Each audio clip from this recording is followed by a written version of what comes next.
জিসান অফিসে নিজের কেবিনে জানালার সামনে দাঁড়িয়ে কফি খাচ্ছে। জানালা দিয়ে ব্যস্ত শহরটা পুরো দেখা যাচ্ছে, চারিদিকে কত কোলাহল, কিন্তু জিসানের কানের জন্য কিছুই আসছে না। সে দূরের আকাশটার দিকে তাকিয়ে আছে। আজ 5 মাস হয়ে গেল, কিন্তু এখনও তিশার খবর পায়নি। কিন্তু জিসার হার মানেনি, এখনও খুঁজছে। হঠাৎ কারো ফোন এলো। হ্যালো। হ্যাঁ, বলো, কী খবর? স্যার, এখনও কোনো খবর পাইনি। তাহলে ফোন কোন সাহসে করেছো? আমি কোনো অজুহাত শুনতে চাই না। লোক দরকার পড়লে আরও লাগাও, ঢাকার বাইরে সব জায়গায় দেখো।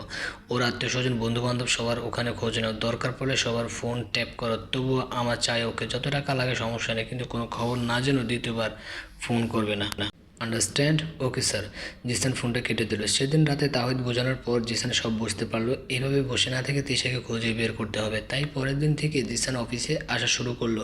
সারাদিন অফিসের কাজ নিয়ে নিজেকে ব্যস্ত রাখার চেষ্টা করে। এখন তো বাসাও খুব দেরি করে যায়। নিজেকে অনেকটা শক্ত করে ফেলেছে এই কয়েক মাসে। নিজের কষ্টটা এখন বুঝতে দেয় না কাউকে। সবার সাথে স্বাভাবিকভাবে কথা বলে, কারণ ওর কষ্টে ওর পরিবার কষ্ট পায়। তাই সবার সামনে ভালো থাকার অভিনয়টা ভালোই করে যাচ্ছে।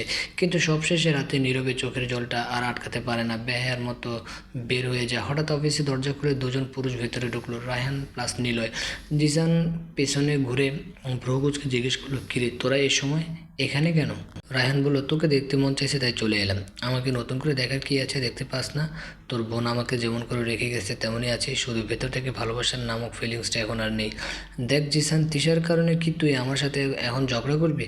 জিসান নিজের চেয়ারটাতে বসে, না ঝগড়া করবো না, তোকে সাবধান করছে। আমি কারোর ঋণ রাখি না, তা তো জানিসই। পরে আমাকে কিছু বলতে পারবি না। রায়হান ভালো করে বুঝতে পারছে জিসান কি বোঝাতে চাইছে। ভাই মাথা ঠান্ডা কর, এত হাইপার হলে কীভাবে হবে?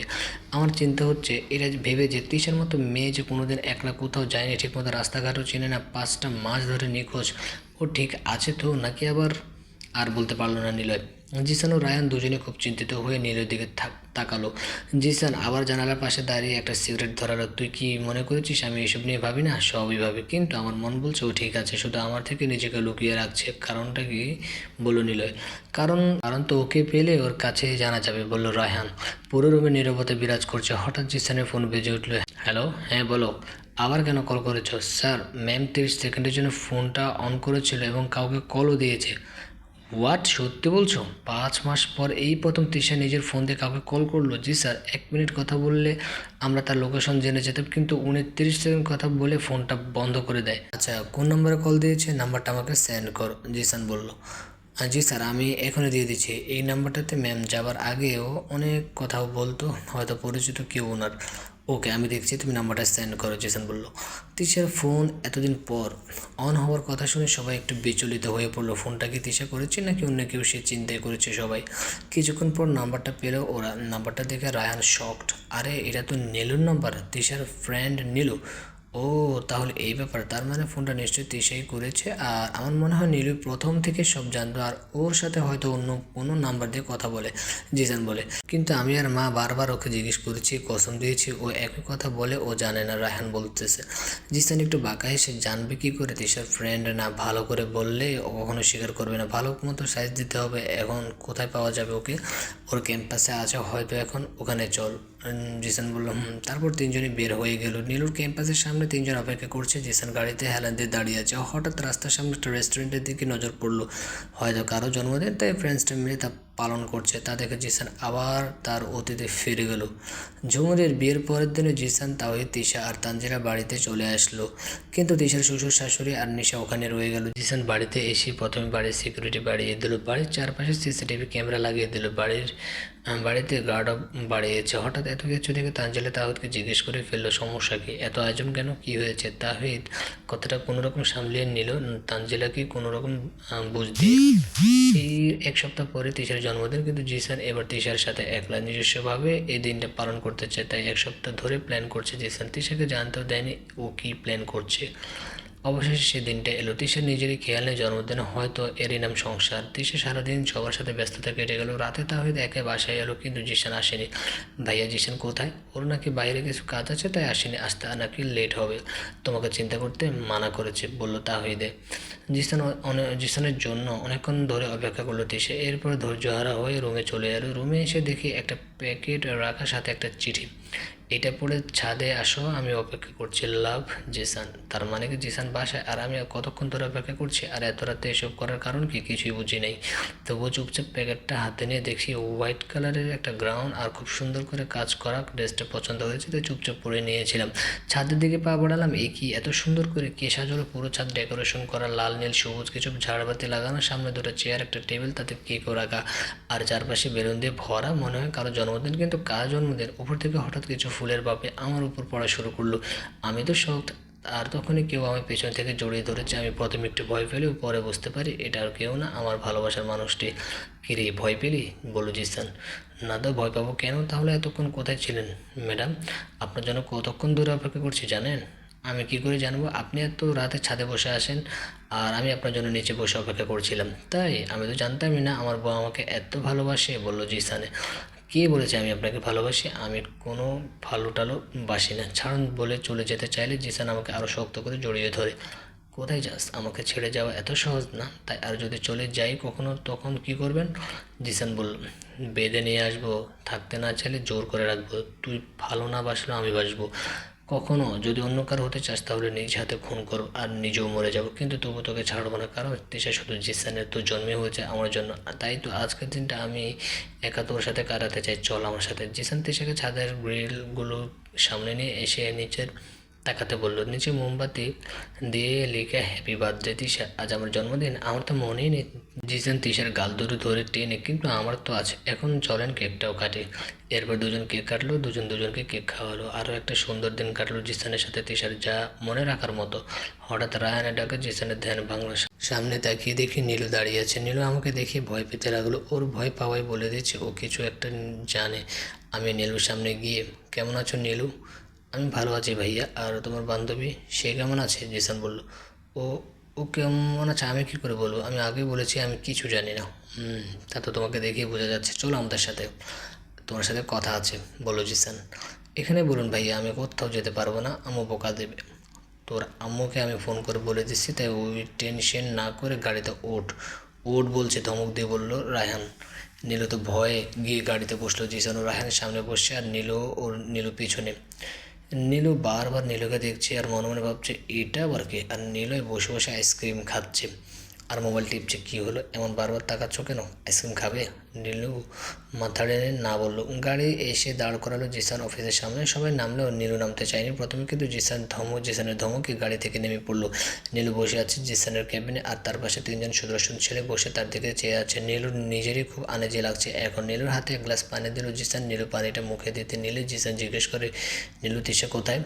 জিসানের কথায় নীলুর বিষম উঠে যায়। ভাই আমি জানি না, সত্যি বলছি, নীলু তিশা কোথায়, আর একটাও মিথ্যা কথা বলবে না। আজও তিশা তোমাকে কল করেছে, কি বলছে, আর ও এখন কোথায়? নীলু প্লিজ বলো, তুমি আমার ছোটো বোনের মতো, তাই আমি চাই না তোমার সাথে জোর করতে। ভালো করে জিজ্ঞেস করছি, তা না হলে আমি কি আর কি করতে পারি? নিশ্চয়ই তিশা বলছে, তাই বলছে, ভালোই ভালো বলে ফেলো, বলো, অনেকটা জোরে বললো। নীলু ভয় কাঁপছে আর সাথে কান্না করতে লাগলো। প্লিজ বলো নীলু, আমি জানি না ও কোথায়, কিন্তু এতটুকু জানি ও ঠিক আছে। আমাকে মাঝে মাঝে কল করে অন্য এক নাম্বার দিয়ে, আজ নিজের নাম্বার দিয়ে কল করেছে, কিন্তু আমি ক্লাসে ছিলাম তাই আর কথা হয়নি। তুমি কি জানো ও কেন গেছে? রায়হান বলল, আমি শুধু জানি ও জিসান ভাইয়ের উপর ভীষণ রাগ, কারণ ভাইয়া নাকি ওকে ধোকা দিয়েছে, আর ভাইয়ার এই ধোকাটাও মেনে নিতে পারছিল না, খুব কষ্টে ছিল, এমনকি আত্মহত্যা করতে চাইছিল। কিন্তু যখন ও জানলো জিসান নীল আর রায়হান বিস্ময় হয়ে তাকিয়ে আছে নীলের দিকে, আর জিসান ভাবছে কোন ধোকার কথা বলছে তিশা, কবে ধোকা দিলাম, কোন ধোকার কথা বলছে তিশা? রায়হান বলল, তিশা চলে যাওয়ার কিছুদিন আগে আপনারা এক পার্টিতে গিয়েছিলেন, তিশা বলেছিল সেদিন কিছু হয়েছিল, কিন্তু কি তা তিশাও জানতো না। জিসান ভাইকে খুব টেনশন দেখা গিয়েছিল সেদিনের পর থেকে। এরপর নাকি অফিসের কাজও খুব বেশি ব্যস্ত হয়ে পড়েছিল ভাইয়া, তাই নাকি? তিশা আর কিছু জিজ্ঞেস করেনি পার্টিতে কী হয়েছিল, কিন্তু এক রাতে তিশা ভাইয়ার জন্য অপেক্ষা করেছিল, আর তখনই তিশার ফোনে একটা ভিডিও আসে। ভিডিওটা কয়েক সেকেন্ডের, কিন্তু ভিডিওটিতে স্পষ্টভাবে ভাইয়ের চেহারা দেখা যাচ্ছিল, আর ভিডিওতে খুব ক্লোজভাবে একটা মেয়ের সাথে জিসান ভাইকে দেখা গেল। ওটা দেখে তিশার মাথা নষ্ট হয়ে গেল। তিশার দৃষ্টিতে ভিডিওটা দেখে যেন শরীর কেমন নিস্তেজ হয়ে পড়লো, নিজেকে সামলাতে পারলাম না, তাই ধপাস করে ফ্লোরে বসে পড়লাম। বিশ্বাস হচ্ছে না, না না এটা জিসান হবে না, আমার জিসান আমাকে ধোকা দেবে না, এগুলো মিথ্যা, কেউ হয়তো ফাজলামো করেছে আমার সাথে, অথবা এটা এডিটিং করা। এমনই হবে, জিসান এমন আমার সাথে কোনোদিনও করবে না। এরপর আরও একটা মেসেজ আসলো, কি বিশ্বাস হচ্ছে না মিসেস তিশা? ছবি এডিটিং করার যেত কিন্তু ভিডিও না। আর যদি তবু বিশ্বাস না হয় তাহলে হোটেলের নাম আর রুম নাম্বার দিয়ে দিলাম, চেক করতে পারেন। আপনার জিসান আজ অন্যকে নিয়ে মগ্ন আছে। হা হা। কি মনে করে যেন আমি সাথে সাথে হোটেলের নাম্বারটা কল করলাম। রিসেপশন একজন মেয়ে ছিল। আমি মেয়েটার সাথে কথা বললে জানতে পারলাম জিসানের হোটেলে একটা রুম বুক করেছে ওর নিজের ক্রেডিট কার্ড দিয়ে।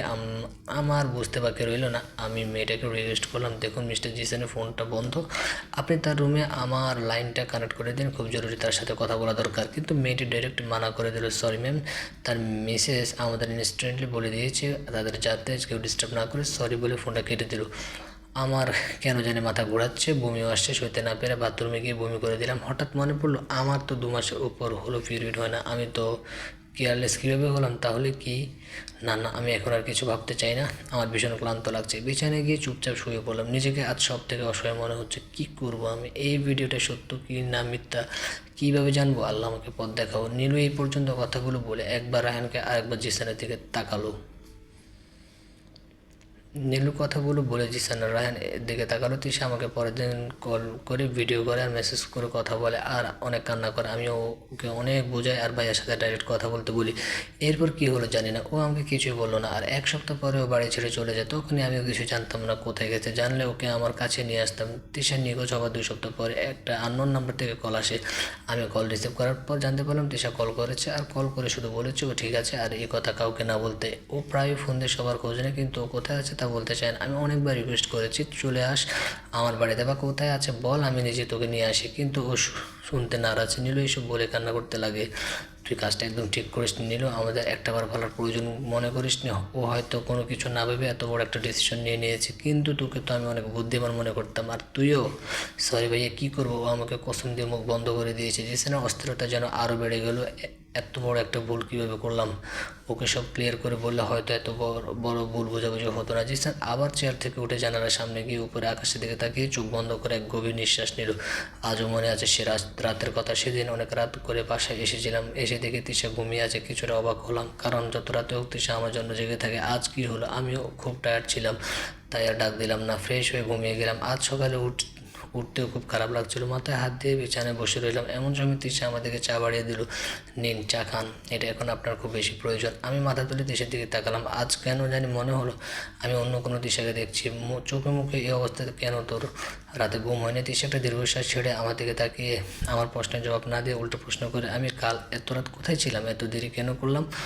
আমি একটু অবাক হয়ে গেলাম, কারণ তিশা কখনো আমাকে এমন প্রশ্ন করেনি। তবু একটু হেসে ওর কথা জবাব দিলাম। একটা মিটিং ছিল, মিটিংটা করে বাসার দিকে আসছিলাম। হঠাৎ কিছু পুরনো ফ্রেন্ডের সাথে ফোন আসে, তাই তাদের সাথে দেখা করতে গিয়ে কখন যে আড্ডায় পড়ে গেলাম বুঝলাম না, এত দেরি হয়ে যাবে। আমি কথাগুলো বলে তিশার দিকে তাকিয়ে দেখে ও আমার দিকে তাকিয়ে আছে। ওর চোখের পলকটা মনে হয় পড়তে দিচ্ছে না। আমার কেন যেন মনে হলো তিশা আমার কোনো কথাই বিশ্বাস করলো না। তিশা আর কিছু না বলে জিসানের অফিসের কাপড়গুলো বের করতেও লাগলো আর প্রশ্ন ছুড়ে মারলো জিসানের দিকে, রায়হান ভাই যায়নি আপনাদের সাথে? রায়হানও ছিল। আচ্ছা আপনি ফ্রেশ হয়ে নিচে আসুন, আমি নাস্তা রেডি করছি। এই কথাগুলো বলে তিশা চলে গেল। আজও ওর আবভাব ভালো লাগছে না। তাহলে কি কিছু জানে নাকি বুঝে গেছে আমি মিথ্যা বলছি? তা আমাকে সব তাড়াতাড়ি ঠিক করতে হবে, না হলে আবার দেরি না হয়ে যায়। সরি জানি প্রথম মিথ্যা বললাম তোকে, কিন্তু আমি নিরুপায়। কিছুদিন মাত্র, তারপর আমি সব ঠিক করে দেবো। আমি জানি সত্য জানার পর তোর রাগ অভিমান সব চলে যাবে। রায়হানের কথা জিসানের ধ্যান বাংলা আর অতীত থেকে বর্তমানে চলে আসলো। নীলু তিশার খাতের সাথে আছে এটা তো জানিস? রায়হান বলে, না ভাইয়া, কিন্তু একজনের নাম নিয়েছিল, নামটা জানি কি? নীলু মাথা চুলকে মনে করার চেষ্টা করেছে। ও মনে পড়ছে রূপকদা। না না, রূপকদা, সে নাকি অনেক ভালো, ওর অনেক খেয়াল রাখে। জিসান রূপকদা নামটা শুনে নীলুর দিকে তেড়ে আসে, যা দেখে নীলু কিছুটা ভয় পেয়ে যায়। এই রূপকদাটা আবার কি? জিসান বলে, জিসানের মাথাটা যেন অনেক গরম হয়ে গেছে। এই জেনে যে অন্য একটা ছেলে তিশার খেয়াল রাখছে? আর কেন? ভাই আপনি ভুল বুঝছেন আসলে। মানে নীলু কাঁদো কাঁদো ফেস নিয়ে রায়হানের দিকে তাকায়। রায়হান বুঝতে পারে, রিল্যাক্স জিসান, আই থিঙ্ক আমি রূপকদাটাকে চিনি। জিসান রায়হানের দিকে জিজ্ঞাসা দৃষ্টিতে তাকায়, মানে তুই চিনিস কি এই রূপকদা, যাকে আমি চিনি না? আমি তোর ফ্যামিলির সবাইকে চিনি। তাহলে আমিও এক রূপকদাকে চিনি, আগে কখনো দেখিনি। এই সে রূপকদা কি না? নীলু তিশা যে নাম্বার দিয়ে কল দিত সে নাম্বারটা দাও। নীলুর কাছ থেকে নাম্বারটা নিয়ে আমি আমার এক পরিচিত একজনকে কল দিলাম। নাম্বারটা রূপকদা বা তাদের কেউর কিনা, আর জানতে পারলাম এটা রূপকদার মার নাম্বার, আর এটা ওরই চেনা রূপকদা। তার মানে তিশা রূপকদার বাসায়। জিসান এখন চিল্লে রায়হানকে জিজ্ঞেস করছে, এই রূপকদা আর ওর তিশার সম্পর্ক কি? রূপকদা আমার কাজিন জিসান, বাবার চাচাতো ভাইয়ের ছেলে। ছোটোকালে দেশের কিছু সম্পদের জন্য তিশার সাথে রূপকের বিয়ে দিতে চাইছিল আমার চাচা। তার প্রেক্ষিতে অনেক বড় ঝগড়া লাগে চাচার সাথে। আমাদের আব্বু রাগ করে সেখানে সব কিছু বেচে একেবারের জন্য চলে আসে এখানে। অনেক বছর ধরে তাদের সাথে কোনো যোগাযোগ নেই। আর তখন তো তিশা অনেক ছোটো ছিল, এই রূপক এত বছর পর কোথা থেকে এলো আর তিশার এবার কী করে চিনে? ওফ, মাথাটা নষ্ট হয়ে যাবে আমার, মনে হয় নিজের বিয়ের আগে মরে যাবো আমি। রায়ানের কথা জিসানের মন চাইতেছে রায়ানকে 10তলা বিল্ডিংটা থেকে ফেলে দিয়ে বনের পুরনো প্রেমিক ফিরে এসেছে, সেই খবর নেই, নিজের বিয়ের কথা চিন্তা করছে। তুই কি আমার সাথে ফাজলামি করিস? একে তোর রূপকের কথা শুনে মাথা গরম হইতেছে, তার উপর আত্মরাজের কথা। একটা কথা বলতো, তোর বোনকে ছোটো বাচ্চা যে, ওই রূপকের ওর খেয়াল রাখতে হবে। আর ওর সাহস কী করে হয় নিজের পুরনো প্রেমিকের বাসায় যাওয়া? আর এখন তো উনিও সেবা নিচ্ছে, একবার পায় সামনে খেয়াল রাখা ছুটিয়ে দেবে। খুব শখ না ন্যাকামি করে অন্যের সেবা পাওয়া। জিসান যা মন চাচ্ছে তাই বলছে। কি বলছে হয়তো সে নিজেও জানে না। স্টপ ভাইয়া, এসব কী বলছে? ও অসুস্থ তাই হয়তো রূপকদা ওর একটু খেয়াল রাখছে, এতে দোষের কি? তিশা অসুস্থতার কথা শুনে জিসান ও রায়হান দুজনের নীলুর ব্রো কোচকে জিজ্ঞেস করেছে, তো কী হয়েছে তিশার? নীলু কথাটা বলেই যেন আরও ফেসে গেল, এখন নিজেকে নিজে গালি দিচ্ছে। কি হলো নীলু, কথা বলছো না কেন? কি হয়েছে তিশার? জিসান বলল। নীলু মাথাটা নিচে করে, তিশা যখন বাড়ি থেকে চলে যায় তখনও প্রেগনেন্ট ছিল। কি?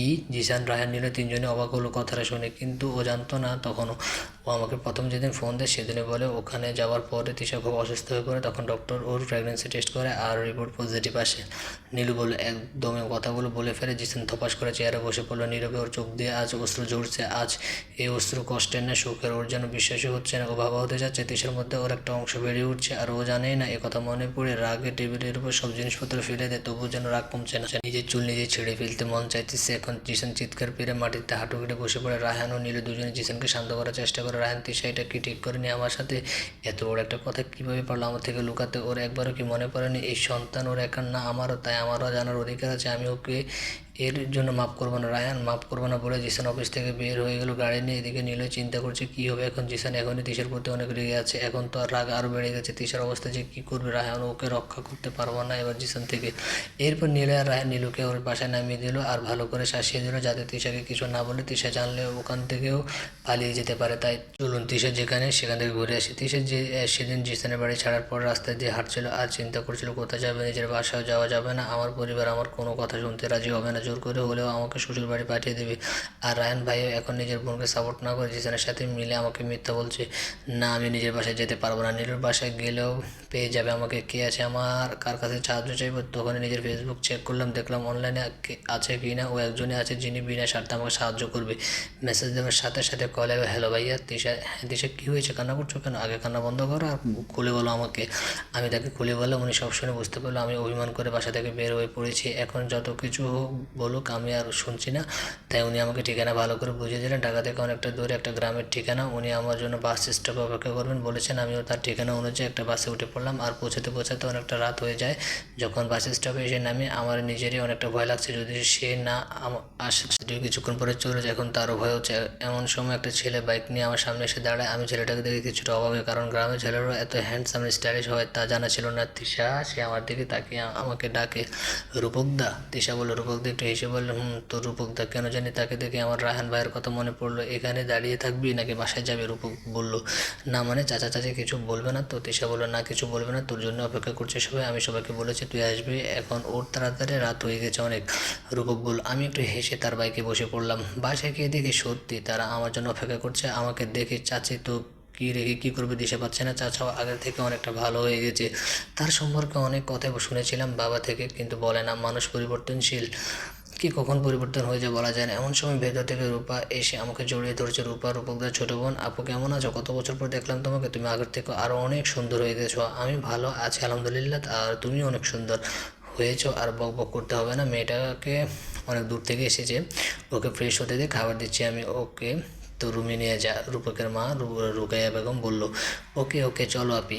রূপক, আমার মনে হয় তিশার পরিবারকে কল দেওয়া দরকার, তিশা এখানে, ওরা চিন্তা করবে। রূপকের পিতা জসিম বলল, না বাবা এখন না, ও একটা শর্তে এখানে আসছে, আমি যাতে ওর পরিবারকে কিছু না বলে, ও জানতে পারলে ওর বিশ্বাস ভেঙে যাবে আমার প্রতি। আর এখন ঠিক মতো সব জানি না কী হয়েছে, মেয়েটা অনেক জিদে, কিছু করে ফেলবে। সারা রাত তিশা নির্ঘুম কাটালো। একে তো নতুন জায়গা, তার উপর বিয়ের পর এই প্রথম জিসানকে ছাড়া রাতটা যেন কাটছিল না। তিশা সারা রাত চোখের পানিও যেন কোনো বাধা মানলো না। ভালোবাসাটা কেন এত কষ্টের হয় বলতে পারবে না জিসান। কেন এসেছিলেন আমার জীবনে, কেন আমাকে ভালোবাসার মানে বুঝিয়েছিলেন? দেখুন, আপনাকে ভালোবেসে আমি আজ নিঃস্ব হয়ে গিয়েছি। আপনার সাথে সারাটা জীবন কাটাতে চেয়েছিলাম, আপনার সাথে হয়ে পাশাপাশি হাঁটতে চেয়েছিলাম, কিন্তু কেন পারলাম না বলতে পারবেন? কী দোষ ছিল আমার, কেন করলেন ধোঁকা? যদি দেওয়ার কথা ছিল তাহলে এত ভালোবাসা কেন দিলেন প্রথমে? আজ আমার ভীষণ কষ্ট হচ্ছে, আমি যে পারছি না আমাকে ভুলতে। আমাকে ঘৃণ্য করতে আমি কিভাবে থাকবো এখন বলুন? জিসান বলছেন না কেন? তিশা জিসানের একটা ছবি বুকে রেখে কথাগুলো বলছে আর কান্না করছে। কাঁদতে কাঁদতে হিচকে উঠে গেছে তিশার। অসুস্থতার কারণে শরীরও ভীষণ ক্লান্ত হয়ে পড়েছে, কিন্তু চোখের জল যেন শেষ হচ্ছে না। সারা রাত নির্ঘুম কাটালো তিশার। ফজরের আজানের ধ্বনি শুনে উঠে নামাজ পড়ে বারান্দায় গিয়ে দাঁড়ালো তিশা। চাচার বাড়িটা দোতলা বিশিষ্ট, বাড়ির সামনে ছোট একটা বাগান করে, এতে অনেক রকম ফুল দেখা যাচ্ছে। অনেক যত্ন করে দেখে বোঝা যায়। বাম পাশের বিরাট একটা পুকুর, পুকুরের সামনে বসার ব্যবস্থা আছে। বাড়ির ডান পাশে কিছু বড় বড় গাছপালা, অনেক ধরনের গাছ আছে। কিছু কিছু গাছের নামও জানি না আমি। বাড়ির পেছনে শাকসবজি চাষ করে। বাড়িটা দেখতে ভালো লাগে, খুব শৌখিনতার আভাস ভেসে ওঠে। চাচা উঠানে বসে চা খাচ্ছে। এই বাড়িতে সবাই খুব সকাল সকাল উঠে যায়, তাই আমিও নিচে চলে গেলাম। নিচে গিয়ে দেখি চাচি আর রূপা নাস্তা রেডি করছে, আর একজন মহিলা, যত সম্ভব কাজের লোক হবে, ঘর মুছছে। আমাকে দেখে কেমন ড্যাব ড্যাব করে তাকিয়ে আছে, মনে হয় আমি কোনো ভূত। আমি তার চাউনের দিকে তোয়াক্কা না করে পাকের ঘরের দিকে গেলাম। চাচি আমাকে বলে আমিও কিছু করি। আরে তিশা, তুই এত সকাল সকাল কেন উঠতে গেলে? আর তোর সাহস তো কম না, এসে পাকের ঘরের দিকে নজর দিলে? তুই ভাববি কী করে তোকে দিয়ে আমি কাজ করাবো? কেন চাচি, আমি কি তোমার মেয়ে না? আমি কি বলছি, তুই আমার মেয়ে না? তুইও আমার মেয়ে, কিন্তু এই মেয়ে এতদিন পর মার বাসায় এসেছে, আমি কি তাকে দিয়ে কাজ করাতে পারি? আর আর কোনো কথা না, তুই টেবিলে গিয়ে বস, আমি নাস্তা দিচ্ছি। আচ্ছা। আফা, ও আফা, রূপক বাবা কি বিয়ে করছে? কাজের মহিলাটি রোকেয়া বেগমকে উদ্দেশ্য করে বলল। একটু বিরক্ত চোখে মহিলার দিকে তাকালো। কি আবল তাবল বলছিস? তাইলে এই চেমড়িটাকে? ও রূপকের চাচার মেয়ে, ঢাকা থেকে আসছে বেড়াতে, কাল কিছুদিন আমাদের সাথে থাকবে। আর তুই কেন এত কথা জিজ্ঞেস করছিস? কম না, দেখতে তো মাসাল্লাহ কোনো পরি থেকে কম না। রূপক বাবার লগে বেশ মানাইবো। ভাইবা দেখেন আপনি। রোকেয়া বেগম একটু মুচকি হাসলো আর চিন্তা করতে লাগলো, সব ঠিক থাকলে আজ তিশার হয়তো আমার ঘরে বউই হতো। এদিক দিয়ে রূপক খাবার টেবিলে এসে দেখে তিশা মনমরা হয়ে বসে আছে। কী রে তিশা, তুই এত সকালে? সারা রাত ঘুমাসনি ঠিক তো? ও মা, তুমি কি করে জানলে? তোর চেহারা দেখে বোঝা যাচ্ছে কেমন বাংলা পাঁচের মতো করে রেখেছিস। তিশা রূপকের কথা শুনে হেসে দিল। এইভাবে হাসবি? তোকে এইভাবে ভালো লাগে? আর শোন, আমার কিছু কাজ আছে, আমি এসে তোকে মার্কেটে নিয়ে যাব, তুই রেডি থাকিস। কেন ম্যাডাম, আপনি এই মুরব্বিয়ানা কাপড় পরে থাকবেন? আপনাকে মুরব্বি মুরব্বি লাগছে। আমার সাথে যাবেন আর শপিং করবেন, বুঝলেন? রূপক নাস্তা করে তিশাকে বাই বলে চলে গেল। আমি কিছুক্ষণ চাচা আর রূপার সাথে গল্প করলাম, এরপর রূপকদার সাথে শপিং করতে চলে গেলাম। এইভাবে বেশ কিছুদিন ভালোই কাটলো, কিন্তু আসার পর থেকে বমি ও মাথা ব্যথা বেশি বেড়ে গেল। তাই একদিন রূপকদা জোর করে ডক্টরের কাছে নিয়ে গেল। ডক্টর কিছু টেস্ট দিল, রিপোর্ট পরের দিন পাবো। পরের দিন রিপোর্ট নিয়ে পুরনো ডক্টরের কাছে গেলাম। ডক্টর হঠাৎ রূপকদাকে জিজ্ঞেস করলেন, আপনি কি হন ওনার হাজব্যান্ড? ডক্টরের কথা শোনার জন্য আমি মোটেও রেডি ছিলাম না, কিন্তু রূপকদা খুব সুন্দর করে উত্তর দিল, না, আমি ওর ভাই, আর ওর হাজব্যান্ড এখানে নেই, বাংলাদেশের বাইরে আছে, আপনি আমাকে বলতে পারেন বিনা সংকোচ করে। অ্যাকচুয়ালি উনি প্রেগনেন্ট, 3 মাসের উপরে চলছে। কথাটা শুনে রূপকদা তো অনেক খুশি, কিন্তু আমার বুকটা ফেটে যাচ্ছে কথাটা শুনে। কত স্বপ্ন ছিল জিসানের আমাদের সন্তান নিয়ে, কিন্তু আজ যখন ওর স্বপ্ন পূরণ হচ্ছে, কিন্তু আমার সাথে নেই। ও তো জানেই না আমার প্রেগনেন্সির কথা। দেখুন, আপনারা একটু শান্ত হন, আমি সাজেশন করবো, আপনি বাচ্চাটা অ্যাবর্শন করে ফেলে দিন। ডক্টরের কথায় আমার মাথা গরম হয়ে গেছে। কি বলছেন এসব? কী করে বলতে পারলেন আপনি এসব? তিশা, আগে শান্ত হ। এমন সময় তোর এত উত্তেজিত হওয়া ঠিক না। তুই বস আগে, এনে পানি খা। আমি ডক্টরের দিকে তাকিয়ে জিজ্ঞেস করলাম, সমস্যা কী? রূপকদা বলল, দেখুন, প্রেগনেন্টের শরীরে খুব দুর্বল, দিন দিন আরও দুর্বলতা বাড়বে, রক্ত শূন্যতার অভাব। ওনার প্রেগনেন্সিতে অনেকটা রিস্ক আছে, হয়তো পরে মা বাচ্চার মধ্যে একজন বাঁচবে। তাই ডক্টর হিসেবে আমার প্রথম প্রায়োরিটি হচ্ছে পেশেন্টকে আগে সেভ করা। আমি তার কথাগুলো শান্ত হয়ে শুনলাম। আপু, হায়াতের মালিক আল্লাহ। আল্লাহ চাইলে হয়তো আমি আর আমার সন্তান দুজনে ভালো থাকবো, আর আল্লাহ না চাইলে আপনি আর আমি কী বা করবো বলেন? তা ঠিক বলছো, একজন ডক্টর হিসেবে আমার যা বলার আমি বলে দিলাম। তোমাকে এখন নিজের অনেক খেয়াল রাখতে হবে মিস্টার রূপক। আপনি যেহেতু ওনার গার্ডিয়ান হিসেবে এসেছেন, তাই আপনি পেশেন্টের খেয়াল রাখবেন, কোনো প্রকার টেনশন করতে দিবেন না। আমি কিছু মেডিসিন লিখে দিচ্ছি, টাইম মতো খাওয়াবেন, সামনের মাসে আবার আসবেন। এরপর তিশা রূপক বের হয়ে আসলো। আসার সময় রূপক তিশা আবার একটু ভাব ডক্টরের কথা। না ভাইয়া, আর কোনো ভাবা হবে না, আল্লাহ কপালে জ্বালিয়ে হচ্ছেন তাই হবে। এসব নিয়ে নিজে টেনশন করো না, আর আমাকেও করতে বলো না। আর জিসান, ওকে ওকে কি বলবি? রূপকদা বলল, আপাতত কিছু বলা যাবে না, তুমি জানো না ভাইয়া, ও যদি জানে এই বাচ্চার কারণে আমার জীবনে ঝুঁকি আছে, তাহলে এই বাচ্চাটাকে ও আসতে দেবে না। আমি ওকে এতটুকু তো জানি। তুই যদি ও তোকে ভালোবাসে, তাহলে ছেড়ে চলে আসিস কেন? কি এমন হলো, এত বড় ডিসিশন নিয়েছিস? বলবো ভাইয়া, সব বলবো, একটু সময় দাও আমাকে প্লিজ। ঠিক আছে, তোর যখন যা মন চায় বলিস, আমি অপেক্ষা করবো। এখন চল বাসায় যাওয়া যাক, আর তার আগে সবার জন্য মিষ্টি নিয়ে যাই, কি বলিস? চলো। তিশার প্রেগনেন্সির খবর শুনে রূপকের পরিবার অনেক খুশি। সবাই তিশাকে অনেক যত্নে রাখা শুরু করে দিল। তিশা সেই জন্যই নীলুকে ফোন করে প্রেগনেন্সির কথাটা বলে দিয়েছিল। তিশার দিনগুলো ভালোই চলছিল। রূপকদা তিশার অনেক খেয়াল রাখছিল। ওর চাওয়ার আগে সব কিছু এনে দেওয়া হতো। সারাদিন ওকে কোনো না কোনোভাবে ব্যস্ত করে রাখতো যাতে কোনো টেনশন না করে। কিন্তু রাত্রে তিশার কাছে অভিশাপ লাগতো। মনটা জিসানকে স্মরণ করে বারবার ছুটে যেতে চাইতো। ফোন হাতে নিয়ে ঘন্টার পর ঘন্টা বসে থাকতো, কিন্তু সাহস হতো না জিসানকে ফোন দেওয়ার। আচ্ছা, জিসানকে আমাকে এখনও স্মরণ করে?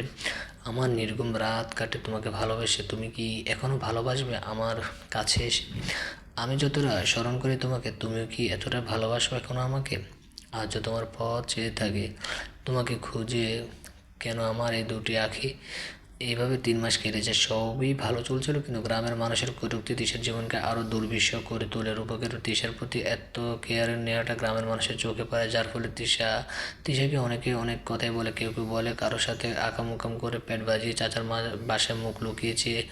আবার কেউ কেউ তো এই বাচ্চার রূপকদার বলে দাবি করে, কারণ সে আমাকে ডক্টরের কাছে নেওয়া হতে শুরু করে আমার পছন্দ সব খেয়াল রাখছে।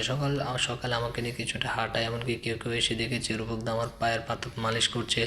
এই সময় আমার পায়ের পাতা খুব জ্বালাপোড়া করতো, রাতে ঘুমাতে কষ্ট হতো। তাই রূপকদার প্রতিদিনে আমার পায়ের পাতা মালিশ করে দিত। আমি অনেক নিষেধ করতাম, কিন্তু শুনতো না। মাঝে মধ্যে খারাপ লাগতো, কারণ আমার কারণে তাকে অনেক কুকথা শুনতে হতো।